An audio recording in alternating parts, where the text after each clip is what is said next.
ভালো তাকেই বাসুন যে প্রয়োজন হলে নিজের স্বার্থ পেছনে সরিয়ে রাখে, তবু আপনাকে আঁকড়ে ধরে রাখতে চায়। যে সম্পর্ককে খেলনা মনে করে না, যে চলে যাওয়ার অজুহাত খোঁজে না, বরং থাকার কারণ তৈরি করে। এই পৃথিবীতে কথার অভাব নেই, প্রতিশ্রুতিরও অভাব নেই, কিন্তু সত্যিকারের দায়িত্ব নেওয়ার মানুষ কম। তাই এমন কাউকে পেলে যে সহজে হারিয়ে যেতে দেয় না, যে পাশে থাকার মানে বোঝে, তাকে মূল্য দিন। কারণ ভান ভরা এই সময়ে এমন মানুষ পাওয়া সত্যিই সৌভাগ্যের বিষয়।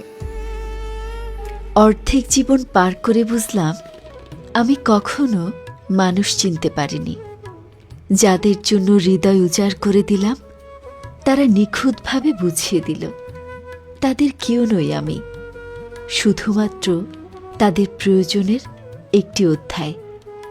ভালোবাসা দিয়েছিলাম হিসেব না করে, আর তারাই হিসেব কষে আমাকে ভুল প্রমাণ করল।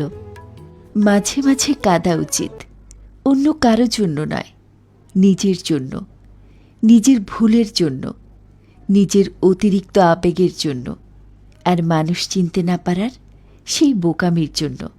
কারণ নিজের কষ্টগুলো চোখের জলে বের হয়ে এলে মনটা হালকা হয়ে যায়, একটা অদ্ভুত শান্তি নেমে আসে। তাই মাঝে মাঝে কাঁদা খারাপ নয়, বরং নিজের জন্য কাঁদাও এক ধরনের মায়া। চ্যানেলটি ভালো লাগলে অবশ্যই সাবস্ক্রাইব করে সাথে থাকবেন এবং পাশে থাকা বেল আইকনটি অবশ্যই ক্লিক করে রাখবেন পরবর্তী ভিডিও নোটিফিকেশন পাওয়ার